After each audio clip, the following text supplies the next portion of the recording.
Good morning, everybody. Smiley here. Happy Monday to you. Just wanted to pop online and talk to you about a few things.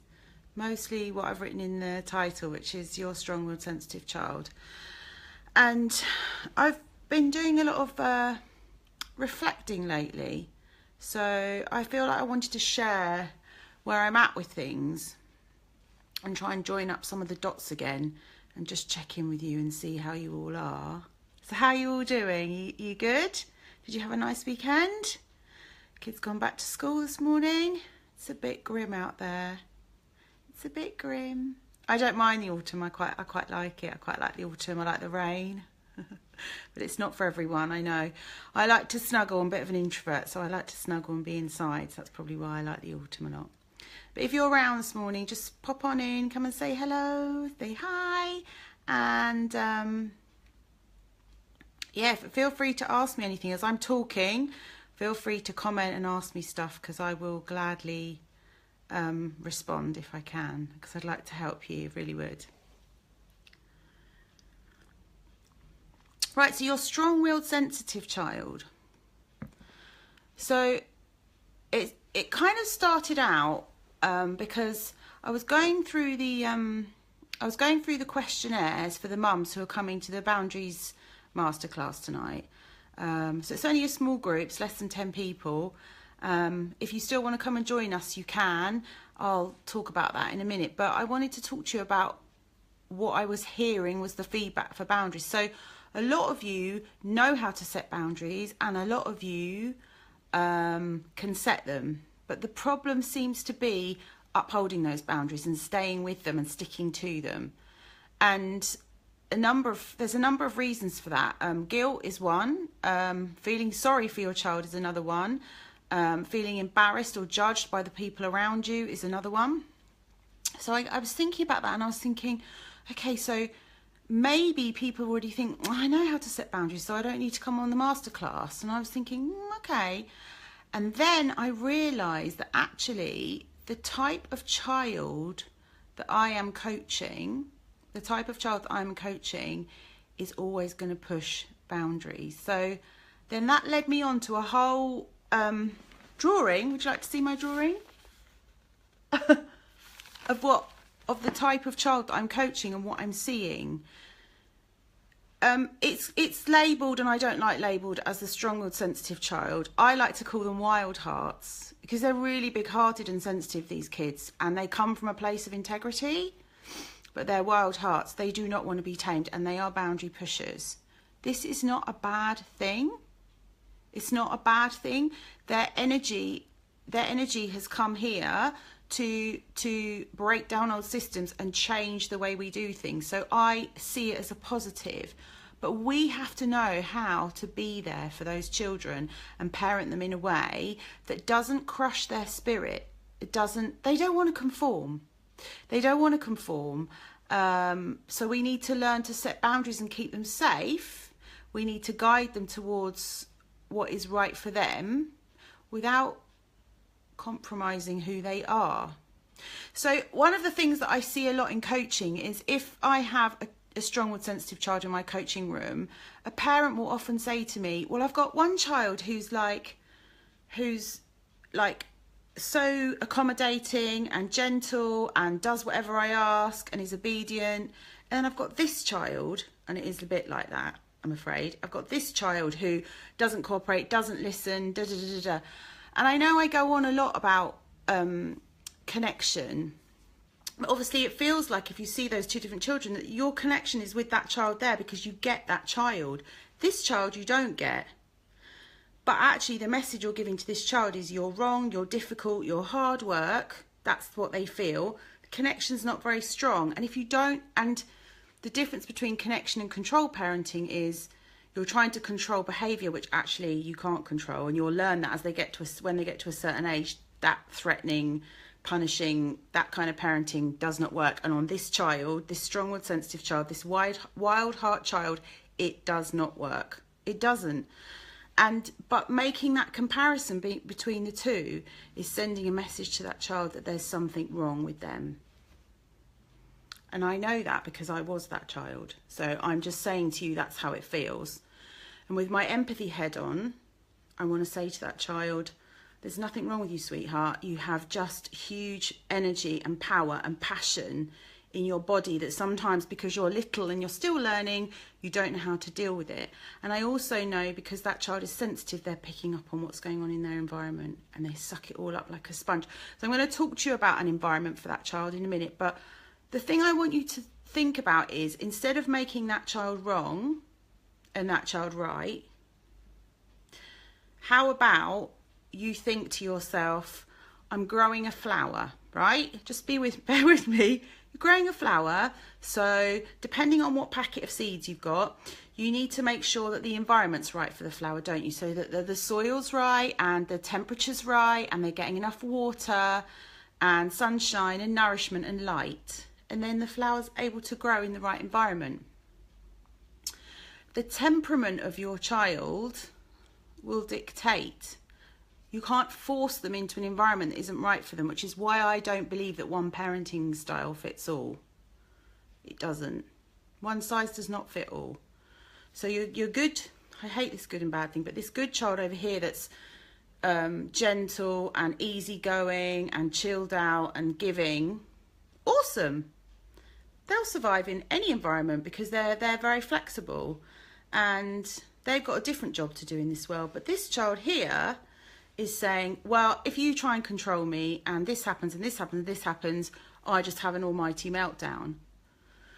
When you're growing a flower and it starts to die or wilt, you don't go, oh, this flower's shit, and pull it out the earth and throw it in the bin, do you? I hope you don't. I hope you don't blame the flower and you think, because I'm always saying that about the orchids on my windowsill. I say to people when they buy me flowers, and it's normally orchids, oh God, I kill flowers. I'm not very good at nurturing them. Maybe I should talk to them more and water them more and put them in the right light, which is good for them. So it's really important that we match our child's temperament, or we match the environment to our child's temperament instead of making our child wrong. Because even though we don't directly make them wrong, they will sense that from us, that disconnect, that annoyance with them, that, ooh, why won't you just do what I want? And and you will get, with the strong and sensitive child, a gazillion power struggles. That's how you know you've got one. But you'll also get a lot of emotion and meltdowns because that child is very, very, very, very sensitive. And in my coaching workshops, I teach children how to zip up and protect their energy. I teach them how to set boundaries, and this is why I want parents of strong and sensitive child to come on the boundaries workshop tonight, because I'm saying to you, in this workshop, you know how to set boundaries, but I'm going to teach you how to stay with your boundaries with empathy, without crushing and compromising your strong-willed sensitive child in the moment. And this morning I was also writing, because it comes with 10 scripts. It comes with 10 scripts of how to deal with when your child, bulldozes your boundaries, when your child is disappointed when you set boundaries, when you're triggered, when you're disappointed, what to do when emotions get high.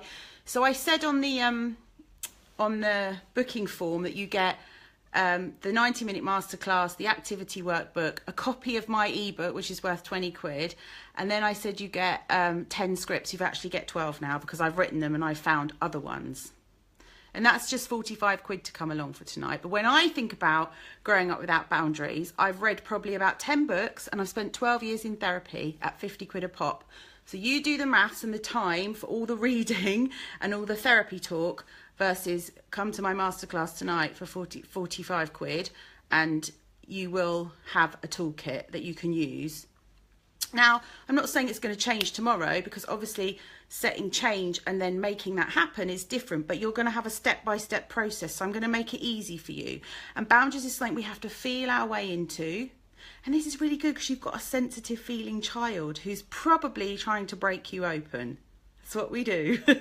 We're showing up and we're showing you the bits of you that you need to change. We're saying, Mummy, I can't stand this. This isn't right for me. I don't like it. So instead of making our behaviour bad, can you see our behaviour as a messenger? What is it trying to tell us? So that's kind of why the boundaries bit is important, but I'm also going to talk to you a bit more about this strong-willed sensitive child and say what else I think it needs. And it's quite funny because my whole Smiley kit or all the things that I have created are all things which children, strong-willed sensitive children, need to survive. So let's start off by saying that the world is too harsh for them. And I know that because I've just spent a week under my dog blanket, as I call it. So I've got a blanket on my sofa. And I'm an introvert, and so when it gets too peoply, or I get really overwhelmed by my feelings, or there's too much going on, hey Jodie, it's nice to see you. When I get too overwhelmed, I go onto my blanket. I literally build a blanket fort and I camp out there. I don't come online as much, so you'll notice that I go a bit quiet. I didn't send out, did I send out a newsletter last week? I did, but I haven't done one for this week. And I totally take a step back from life and I just have to chill. And I normally have a good cry, and then I normally get quite angry. And I noticed last week that I was really angry with the world because I was like, why is the world like this? Why are people so mean to children? And I get really triggered. And that's the other thing we're going to look at the Boundaries Workshop tonight, things that trigger you. If you don't know your triggers, your children are constantly going to disappoint and piss you off. Sorry about my language this morning. It's very colourful. I'm very passionate about this subject. They will constantly do that because someone said this the other day. If there was a tree in front of me and I pulled back the arrow and went like that and I keep missing the tree, what am I going to do? Go and dig the tree up and move it? Or am I going to keep trying different ways of trying to hit the tree?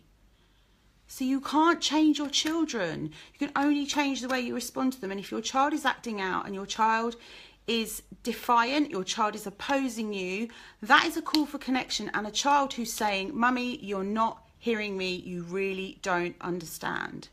So last week when I wasn't sulking in my blanket fortress, but when I was in my blanket fortress, I was angry and I thought, why am I so angry? And I realised I was actually really sad, and I get really affected by what goes on in the world. So those of you that know me, I don't watch the news because I can't. Sometimes when I watch films, I've got to be in the right mood, because if I watch a film like something like The Colour Purple or something really moving, I literally, it stays with me for days. So I'm really affected by things. And you'll see this in your children. They'll be affected by what's going on in your house. I see this in children who live in blended families that are really strong-willed and sensitive. Your child sits in the space between you and your partner. If you're not together, they still sit energetically in that space. If that is acrimonious, if that is angry and shouty, if that is you're tit-for-tatting each other and playing each other off against the other, your child is sitting in that space. So we pick up on everything, which is why I think we teach them on the confidence workshop and the friendship workshop to zip up their energy. We also teach them how to ground themselves. And actually in the online learning den, there's a little package which is, I think it's about 40 quid, and it's called You're Never Fully Dressed Without a Smile. And in there is a really basic toolkit for a strong-willed sensitive child. So if you weren't sure about me, or you weren't sure about what I do, and you think, well, this curly-haired ginger woman comes online and rants about this, that and the other for children, that's a really good way to meet me and find out how I operate. So yeah, so that's the thing. We're really sensitive to our environment, and often we will have meltdowns when it's too late. So me going into my blanket fortress, me keeping myself safe and protecting myself and going within and not wanting to face the world, is because my boundaries are rubbish. I've been overgiving. I've been expecting things from people that they can't give to me. I've not been asking for what I need. I've not been listening to myself. All signs of weak boundaries. And I know mums do that. My self-care's rubbish. That's why, that reminds me, that's why I've got my little kindness kit. I don't know if you've seen it online. I want to teach children how to self-soothe. Like, we're pretty rubbish at it. We put everyone else before us. If you don't, well done, I applaud you, high five. But that's why in here it's teaching them how to take care of themselves. And I think we need to nail that at a really young age. So my niece came round here on Saturday and we were doing stuff together, and she said, can I have some rainbow Epsom salts? By the way, someone was asking me about these when I posted about the box, and you can't buy these anywhere. I've had them made especially for this box. I've had the key ring, the silver hand stamped key ring with the affirmation on it. That's been handmade. It says kindness is magic. I got the badger balm from America, so I've paid the importation tax and had that put in. And then there's a little bag of crystals. But it isn't just about the stuff, because we keep buying our kids stuff, don't we? We keep filling up their rooms with more stuff. What they actually need is they need some tools. They need to learn self-compassion, self-forgiveness. They need to learn to go within and listen to themselves. And that's the kind of the point of the kindness kit. So the lady who was asking me, who was saying she wanted to make one, fair play, you can make your own. But I don't know why you would make your own. You can add stuff to that. When you get all of that, and I've paid for all the delivery charges to have it sent here, and you get all the other materials, you get a kindness checklist and plan, put my teeth in, you get a video on why kindness is important. It's a ripple effect, you know, and how the energy of kindness can change things. It's about bringing kindness into families and helping families get on with each other more. You know, would you rather be right or kind? If you're kind, you're always right. That type of thought process, those types of values, really, really important. And I think, and I secretly hope that if you buy a kindness kit for your child, you'll look at the materials and think, oh crap, I don't do any of that, and I should be doing that for myself. Because if you're not taking care of yourself, you're not only role modelling that to your children and handing the baton over, we're going to have another generation of over-functioning, stressed out, tired, doing people who aren't, you know, connected to themselves and feeling their feelings. And oh, I don't want another generation like that. That's my why. So when I was sitting in my blanket fortress having a little bit of a moment, I was thinking, always when I get like that, I think, stop getting into the whole why aren't people listening, why don't people get it, and get into the why are you doing this? And then the tears came, because the why is, I don't want any kid in a bedroom in the dark alone with their stuff feeling rubbish. That was me growing up a lot of the time, and I do not want that for anyone. I want us to create houses where we share emotions, where we talk about stuff, where we know how to deal with our feelings, where we know how to be kind and compassionate towards each other and ourselves. And it may sound very woo-woo and airy-fairy, but that's what I want. That's what I want. And that's why I keep coming out here and saying, guys, we have to do it differently. I went to Sainsbury's yesterday, and there was a little boy, and he was really concentrating on opening his chocolate bar, and I was getting out of the car and he was coming out of Sainsbury's, and his mum was calling him, and he was not listening because he was just totally obsessed with getting the chocolate open and stuffing it in his mouth. Good for him, I don't blame him. But because she thought he was going to run out in the road, and that's why she wanted him to come back, she came and she grabbed hold of his hood and she got down in his ear. I didn't hear what she said, but my mum used to do this like a ventriloquist, like, and his whole body language changed, you know, like his shoulders went down and his head went down, and he kind of like popped the chocolate bar to one side, and then she grabbed hold of his hand and kind of just like marched him into the car. And I felt how it felt for him, and I thought, oh my God, I've got to go home and get under the blanket, I can't cope. Sounds ridiculous, doesn't it? But imagine if you were a child experiencing or feeling everyone else's feelings around you. Imagine if you were affected that much by what you saw every day. In Growing Up World, we call us empaths or HSPs, highly sensitive people.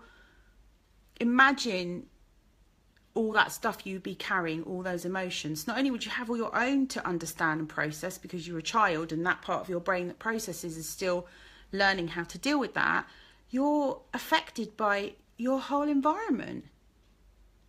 And then because you're strong-willed, you don't like systems, you don't like structure, you don't like authority or being told what to do. And then you get quite angry and everyone misunderstands you and thinks, what's wrong with that kid? That kid's so angry all the time. That kid's so argumentative. That kid's so this. That. No, that kid is just overwhelmed, overloaded. and is probably being compared to other children in the family who are so good, and that kid feels rubbish. I don't want that kid to feel rubbish. I'm going to come to the chat roll because I can see questions appearing. I haven't forgotten about you. So I'll just read out what I wrote on my picture of my strong-willed child. She's kind of got curly hair. Her face is a bit wonky because I was just scribbling. It all just poured out of me while I was under my blankie. She's a warrior for change. She's an old soul. She's wise. She's a truth speaker. She's got a bullshit detector like you wouldn't believe. So she sees stuff that's going on, or grown-ups try and fib to her, or she sees other children being treated unfairly or badly. She's straight in there sorting it out. She totally is. She's a protector. But it's ironic, isn't it? Because she's a peacemaker. Actually, what she wants is people to be kind to each other and the world to be more of a peaceful place. But the way that she goes about that is very high energy, passionate, full on. Does that make sense? I'm wondering how many people online who are hearing this, can I get a thumbs up or a like if this is sounding like you or your child, if you can relate to what I'm saying. Other children gravitate. Yay, good. Other children gravitate towards her because her energy is beautiful. Her energy is fun. And you know, the kids, I'm not joking you, I've still got a massive kind of like pixie, like impish energy in me when I'm in queues in supermarkets. You know how children just get really bored? They all just gravitate towards me. I end up having conversations with them. And if I see a child like who's having a hard time of it, or a parent, I go and interfere, which is really naughty. I'm a bit naughty, so I go and interfere. But in a nice way. I don't tell anyone off. I just try and smooth it all out, which is kind of what I did at home. So it's just comes naturally to me. But we do find the world really overwhelming. We're incredibly responsible. We love to be independent and we love responsibility. So if we're worried about something, give us a job to do. Give us a job to do. We love a job. We love to be in charge. We love to help. We love to help. We love learning, but we don't like learning at school because we have to conform. And there are too many rules and too many chances for us to get told off, and there's too many people and the environment's just completely overwhelming. So we are bookworms. We take solace in probably creative activities or books. I just used to dive into books when I was a kid. Loved them. We need a lot of quiet time alone, and this is why we don't like that world out there that we've created, because it's too freaking busy. We like PJ days. We like quiet. We don't like loud noises. We're very sensitive to smells, loud noises, fabrics. There's certain fabrics that we don't like. I hate it when my tights go all wonky or my socks aren't straight. My duvet's not equal on both sides. I wash my feet before I go to sleep, because all these sensory things really affect me. As a child, I think foods did as well. Like I'd gag on certain foods, but I'm a bit better with food now as an adult. We love nature. Nature is kind of grounds us, brings us back to ourselves. So we love being by water. We probably like swimming. We like trees. We like beaches. We love nature. I have to say, I think that's why I had a complete implosion last week, because I have been strapped to my PC trying to write these courses for children, and I haven't been getting fresh air and sunshine, and I haven't been nurturing my soul. I got all my crayons out yesterday and I started to draw, and that's how my ideas come through me, when I draw or I journal. We need a voice. We're kind, we care a lot about other people, and we're incredibly, we're fiercely loyal. But if you piss us off, we've got high tolerance levels, but if you piss us off, we've got a trapdoor, and we're gone. We are gone. We're probably gone in our minds before we actually leave. But up until that point, we will tolerate a lot. I'm trying not to do that, actually, because that whole ending up on the sofa, I'm pointing over there because that's where my sofa is, ending up on my sofa under the blankie was a result of me tolerating loads of stuff that my soul was saying to me, why are you doing this? Why are you doing this? This is not what you want to do. Why are you doing it? Why are you doing it? And still bloody doing it, banging my head against a brick wall and expecting things to be different. As a coach, I should know that's a crazy thing to do, but I care a lot about what I'm trying to achieve, so I keep doing it. but you have to come back to the why. And I think that's the lesson as a parent, isn't it? Like, when emotions are running high and things are getting really out of control, like, when it comes down to it, it isn't about the who's right or wrong or the story or whatever. It's about how it feels and why are you doing this. You're doing this because you want your children to grow up and feel loved and understood and equipped to face the world, to bring it back to the why. The why always kind of like brings us back. And then when you cry, I cried because I realised, sorry, I'm not saying this for sympathy, I'm just explaining my story to you so you can relate to what I'm saying. When I cried, I realised that I'd been not listening to myself. Rubbish. I've said we're honest, truthful and fair. We've got a really strong sense of justice. So in an argument, and this is another thing we're going to look at the boundaries class tonight, in an argument situation with siblings with a strong-willed child, if one parent doesn't listen to that child's story or does think that they deem to be unfair, whoo, you're going to know about that as well. So you have to learn to deal with all of that stuff. We're scared of the dark, a lot of us, because we sense energy.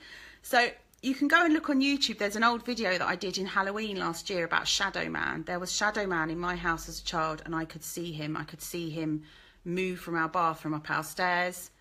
I don't know what he was. I don't know if he represented the negative energy in our house or if he was an entity. I'm not sure.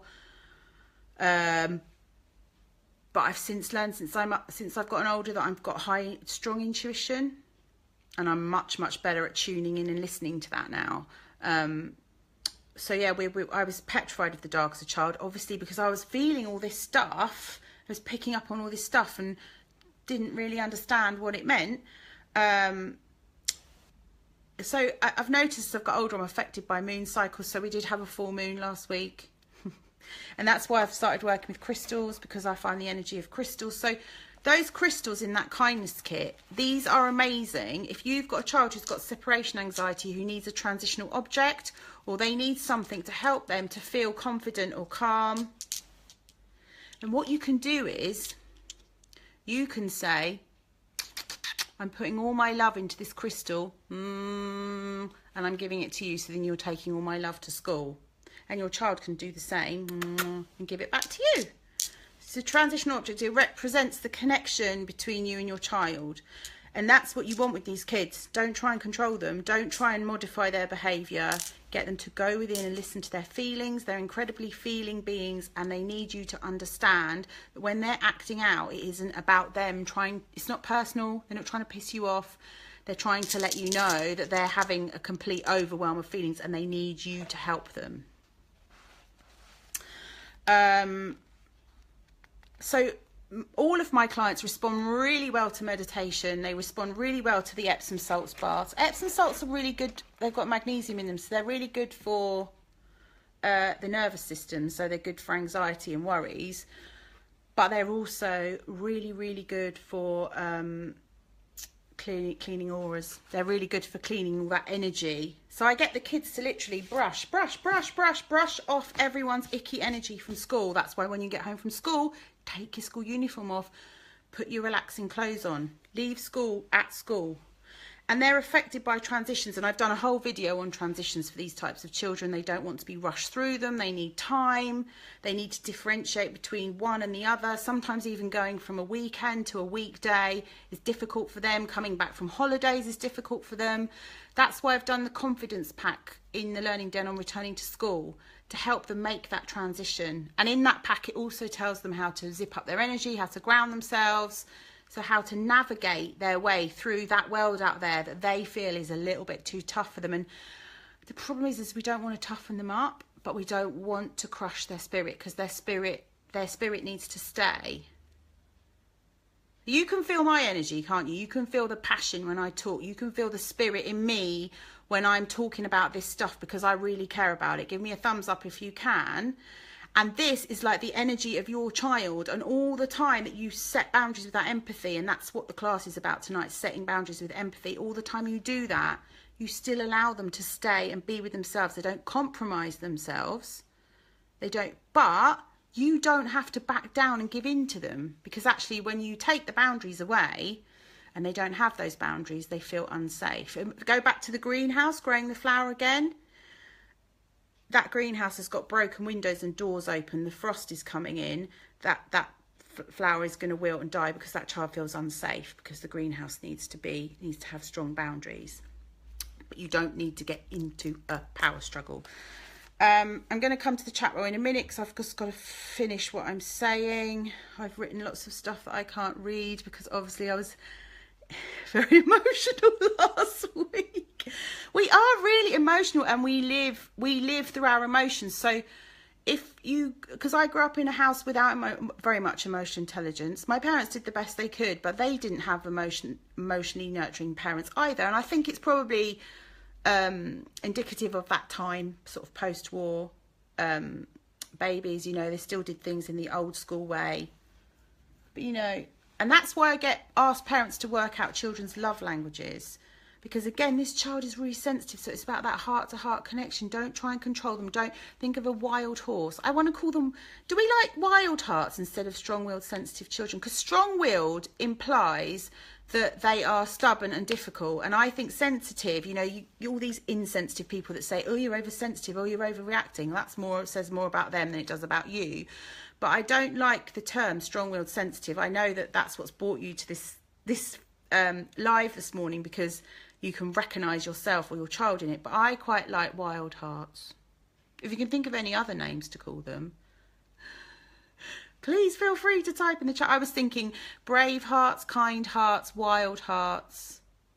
I quite like the wild element though, because that's their energy. Their energy is big. Their energy is big and it feels big.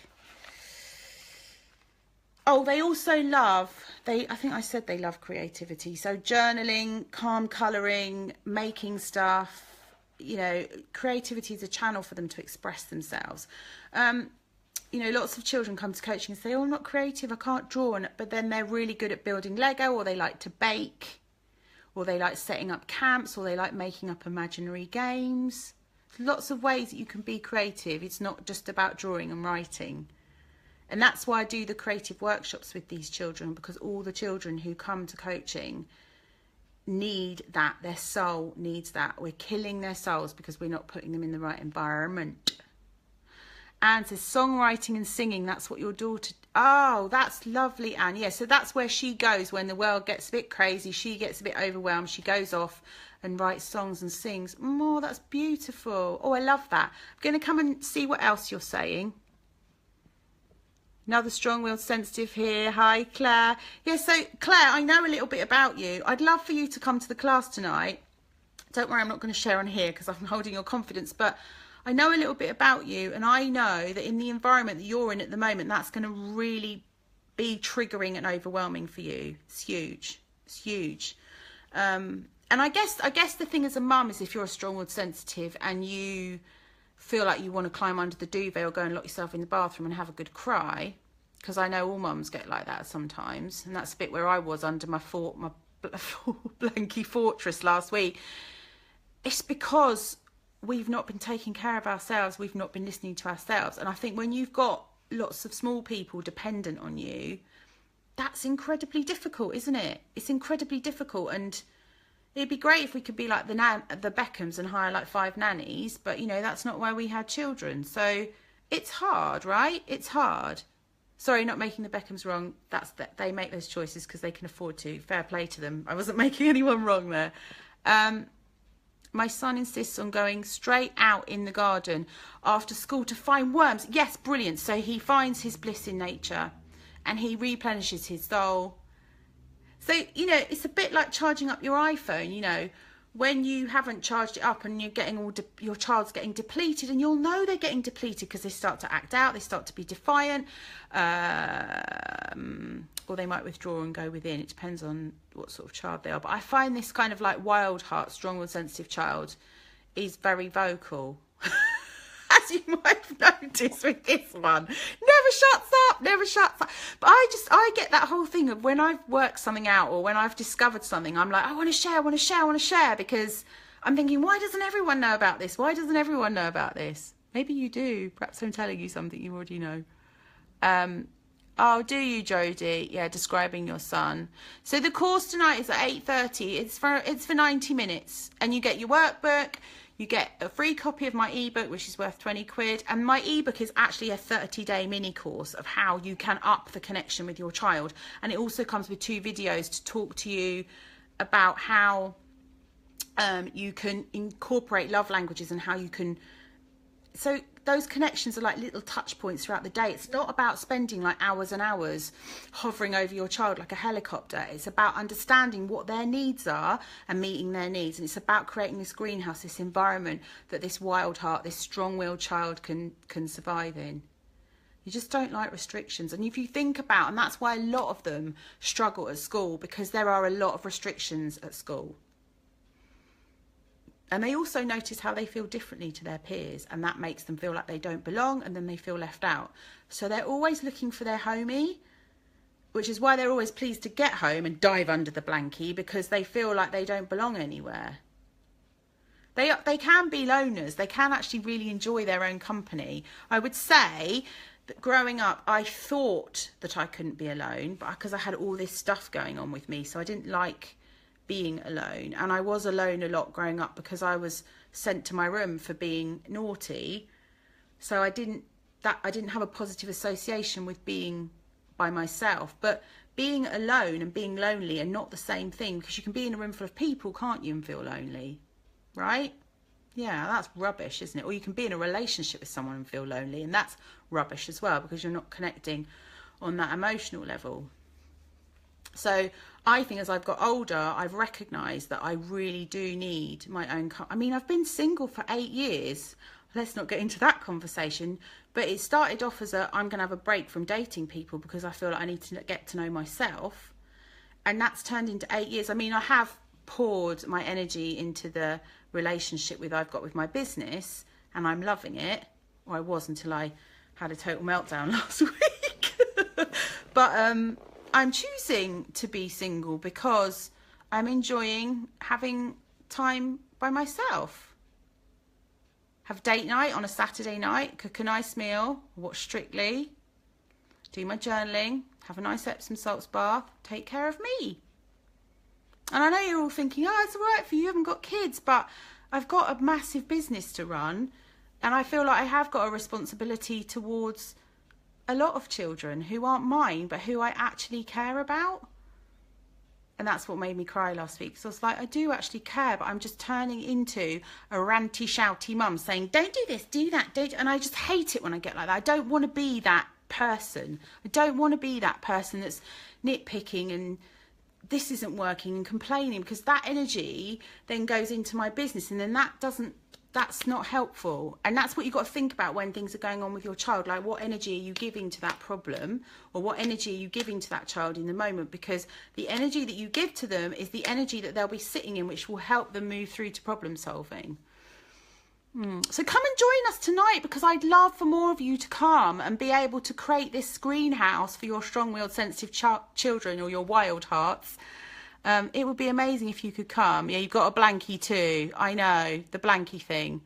I think I call it the dog blanket because my friend used to call it the dog blanket, and it's kind of stuck.